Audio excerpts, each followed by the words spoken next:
Welkom terug Joepers, en vandag het ek vir die manne 'n lekker parfuum wat ek vir julle wil wys, maar ek wil graag net vir julle net ietsie sê.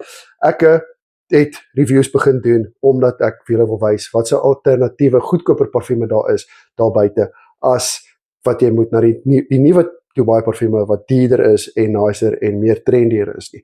Nou ek hou daarvan om vir julle te wys, hey, raai wat, daar is nog 'n goedkoper alternatief wat almal van vergeet het, want almal hardloop saam met die vibe en saam met die hype wat gaan met die nuwe parfume. Ek neem nie kwaadlik nie, almal wil altyd die nuutste en die beste hê, maar ek moet ook by sê, ek self het nie altyd 1000 of 1200, 1300 rand vir 'n bottel nie. So ek hou daarvan om alternatiewe te soek en vir julle die alternatiewe te wys. So, ek mag dalk baie keer reviews doen op ouer parfume wat jy weet op die rak is, wat ons miskien wel vergeet het. Nou, die parfuum wat ek vir julle vandag wil wys, is 'n alternatief vir Camra. Dis Camra en Camra Kawa, en sy naampie is Kumar van Wadi Al-Khalish. Nou, julle almal ken hom, julle almal weet van hom, ek seker julle het hom al gesien, maar het julle hom geruik? Miskien nie, maar ek wil vir julle sê dat hierdie ouetjie is definitief 'n baie goeie alternatief vir Camra, en dit is definitief as jy gaan hom ruik, almal weet hoe hy ruik, so ek gaan nou nie te diep in dit ingaan nie, ek is jammer vir die baie lang intro, maar die spuit is ongelooflik, maar ek wil net my boodskap oorgegee het.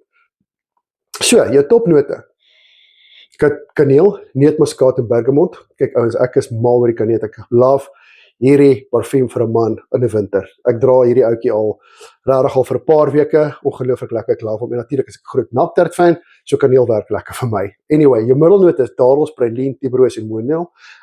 Geef jou lekker soetigheidjie by, saam met die kaneel, saam met die neutmuskaat, saam met die bergamot. Met die bergamot bietjie vars, maar hy's glad nie in beheer van hierdie reuk nie. Hy gee net vir jou 'n lekker mellow even down op hierdie parfuum. Dan jou basisnote, beautiful vanilla, tonkaboon, benzoen, mirre, amberhout en angalawood, wat vir jou hierdie ongelooflike lekker parfuum gee. Ouens, is 'n warm winter parfuum wat ongelooflik manlik en sag is. En ek sê vir jou, dit is een van my definitiewe favorites. Ek is mal oor hierdie ene, en natuurlik gaan jy nie hoef te gaan en 'n 650 of 'n 800 rand of 'n 1000 rand te betaal vir 'n alternatief nie. Hierdie ouetjie kan jy ten minste optel vir enigiets van 350 tot 400 randjies.